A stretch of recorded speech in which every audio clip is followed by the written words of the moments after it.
Hello YouTube, welcome to Black and Girl. I'm your host Doug here with your video blog for January 9th, 2012.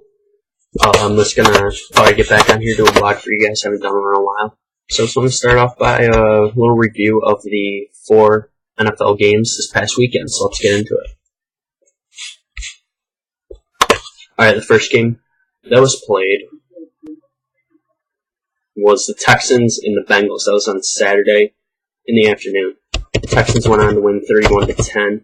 The real story of this game, though, was J.J. Watt picked one off from Andy Dalton, took it in the end zone. Just a crazy play he made. And the key players, I would say, would have to be Yates, played good enough, and really Ben Tate and Arian Foster took over and ran the ball. Foster had 24 carries for 153 yards and 2 touchdowns. One of the runs being a 42-yard run.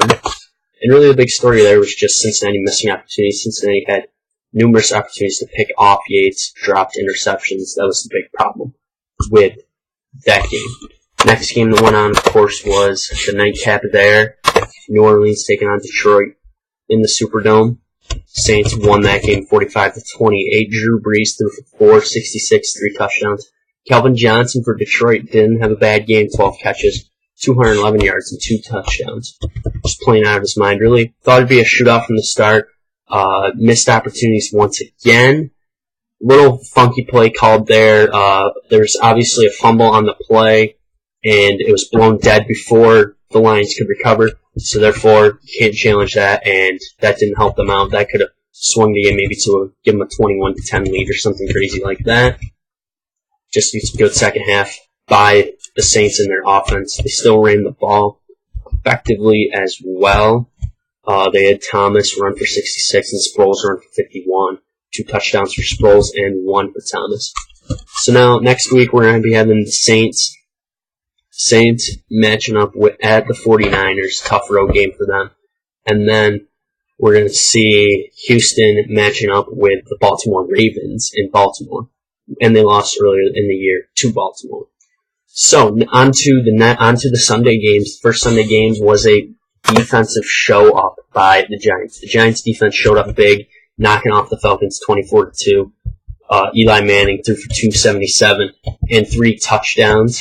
Matt Ryan struggled, throwing for 199, no touchdowns, no picks, but he threw about 41 times. They only gave Michael Turner 15 carries.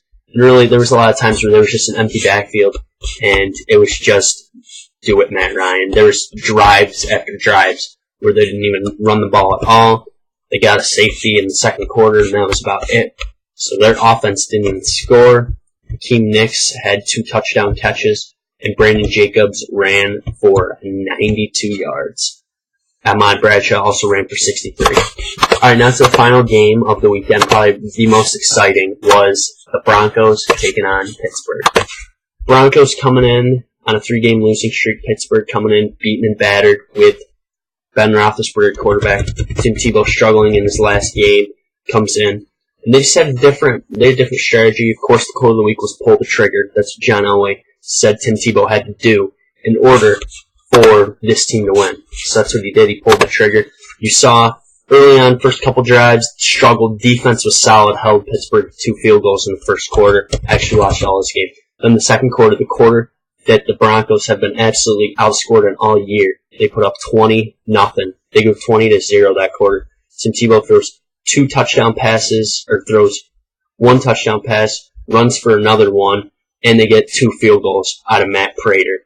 And really, just deep balls. Demaryius Thomas, Eddie Royal, another one to Demaryius Thomas, and they were up 20-6 after 2. In the third quarter, Pittsburgh came back with a touchdown. Ben Roethlisberger started to find his deal. A couple of weird plays happened in the third quarter where we saw an incomplete backwards pass recovered, and they said it wasn't a fumble. They said it was incomplete. John Fox couldn't challenge.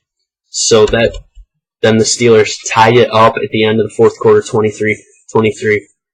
Tebow was driving in his favorite prime time, Tebow time, with about 3 minutes to go. He was driving. Willis McGahee fumbles the ball, and the Pittsburgh Steelers get the ball back with about 1:40 to go. So about 1:40 to go, they get the ball to about the 50, and then the defense stepped up, sacked him a couple times, hit him, and this game went to overtime. And then overtime, the new overtime rules were finally put into play, but it didn't matter because the first pass of the play-action pass, 80 yards, Demaryius Thomas, walk-off, touchdown catch. Tim Tebow will be taking on the Patriots next week in New England, which he lost 41-23 earlier in the year at home. Alright, now into my final session of today. I just want to do a brief preview of tonight's national championship game and give you my pick.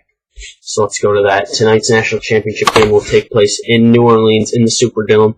We're going to be having LSU taking on Alabama. It's going to be a great game.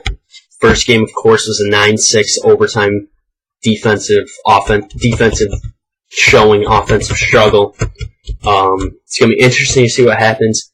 My pick for tonight is going to be Alabama. Alabama's got the best defense and really the better passing quarterback. Jordan Jefferson struggles throwing the ball. They can run, though. If Alabama can stop the rushing attack of Jordan Jefferson and the rushing attack of the stable of running backs LSU has, then they will win this game because of Trent Richardson and A.J. McCarron is growing up and he's going to be able to throw the ball a lot more effectively against this LSU secondary of Tyrann Mathieu, Ruben Randall, and all those other crazy guys. He's going to be able to throw the ball effectively and he's going to make big throws because he already knows it's going to happen. He already knows what defense is going to be coming at him. He's watched film for the past 40 days. He's ready to go. Alabama, A.J. McCarron is going to come up big. Alabama will win this game. I'm going to say, let's go. There's going to be a couple field goals probably. I'm going to go Alabama 27-21 over LSU. That's my pick for the night. That's what I'll be watching tonight. Thank you for watching the vlog, everybody. Have a great day. We'll be back hopefully on Wednesday to do another one of these, depending on stuff. But hopefully we'll be back on Wednesday. Thank you for watching. I'm out.